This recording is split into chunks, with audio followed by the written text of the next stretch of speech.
The days of filling up your gas tank to your luxury car, truck, or SUV with ease seem to be fading away. If anything, it's more painful, and it's hitting us hard. So let's talk about these killer gas prices. And if you stay with us till the end of this video, not only will you find out why these gas prices are so high, you'll also learn what cities and states in the US have the highest gas prices and which have the lowest. Welcome back to Reign Supreme, a channel to impact influential, powerful minds. If you've received a raise or a career change in the last year, kudos to you. You're one of the many Americans who witnessed an increase in their salaries. Unfortunately, unless your income or pay climbed far faster than the national average of 4.5% last year, inflation will almost certainly balance it out. That means that even if you're generating more money, you'll be able to purchase a smaller number of things. In the United States, it's the gas, the Thanksgiving meal, and the holiday toys. In the United Kingdom, it's the cost of energy, food, and Uber rides. In Brazil, it's the cost of food. In Germany, it's petrol, rent, and gadgets. Consumers worldwide are all witnessing increasing prices for products and services. And although the causes differ by region, inflation is becoming a global phenomenon. Inflation around the world and in the United States is already a cause for concern. Now, Russia's invasion of Ukraine and the world's reaction to it could make the situation worse, especially by making gas prices go up. As a result of the fighting, global markets have been shaken. Stock prices have plummeted.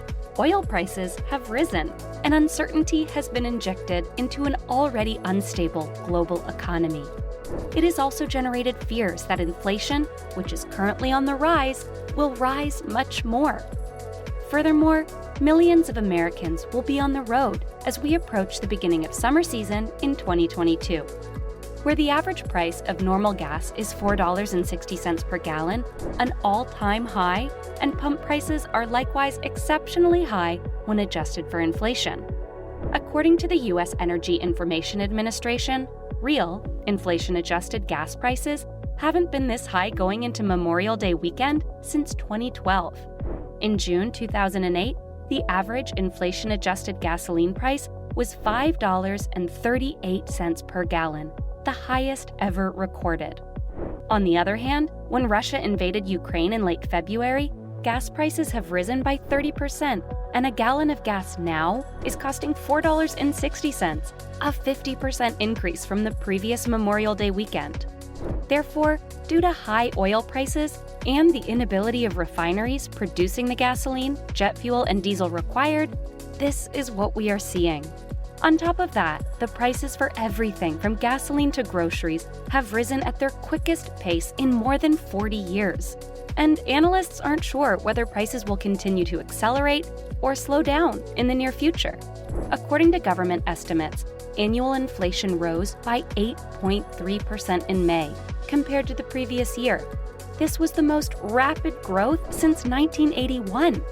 Now with the crisis in Ukraine and the ensuing sanctions against Russia, a major oil and gas exporter, we're substantially responsible for the majority of the March spike in inflation. Despite this, the cost of other products and services, particularly housing, rose sharply in March as well. One thing that hasn't changed since last year, supply chains aren't keeping up with rising demand from the public.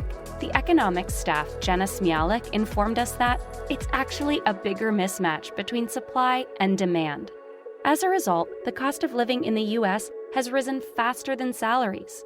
In reaction, the U.S. Central Bank, the Federal Reserve, is increasing interest rates to raise the cost of borrowing money in order to reduce inflation and the economy.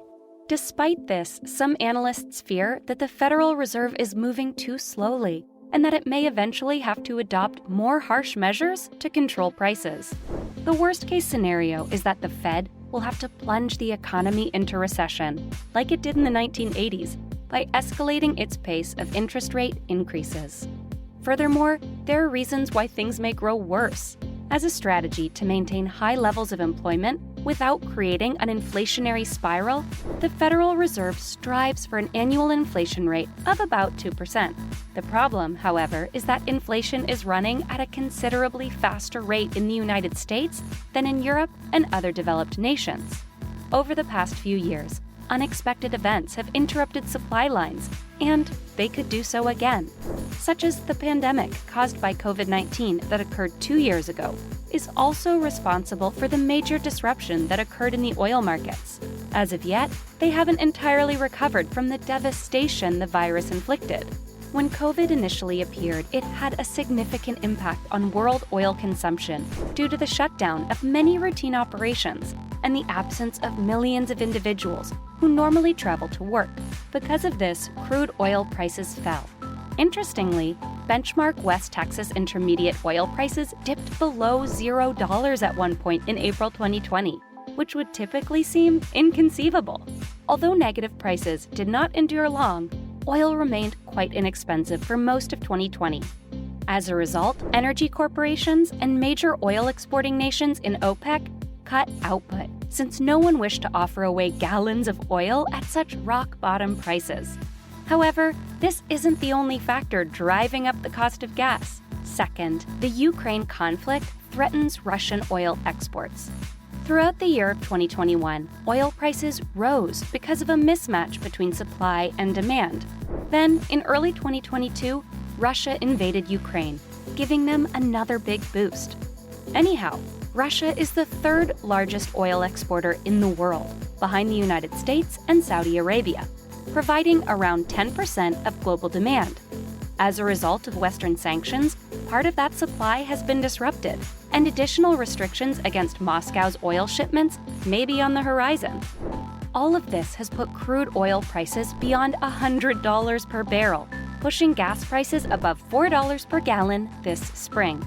The third reason is that the United States is attempting to wean itself off oil.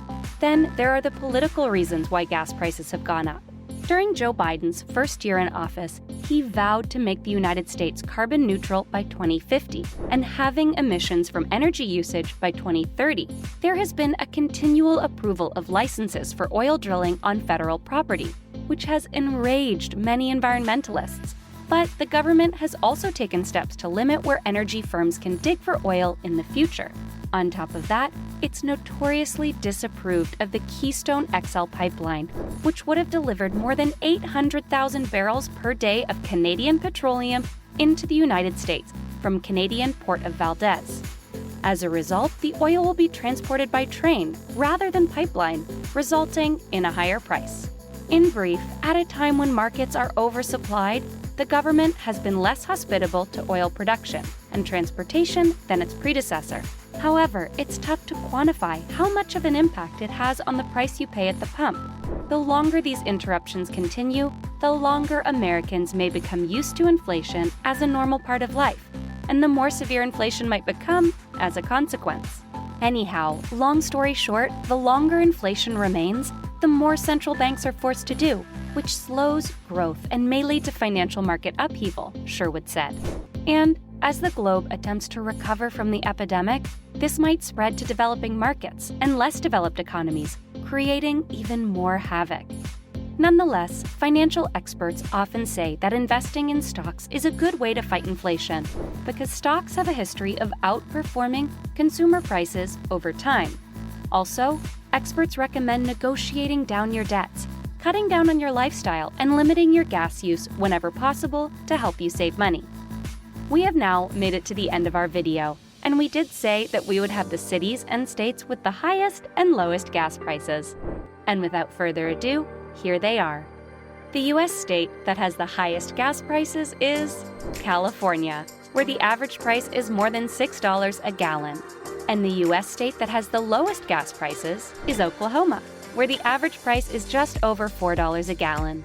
Now, in terms of the cheapest gas in the U.S., these are the lowest priced places to get gas in the top 10 most populated cities in the country.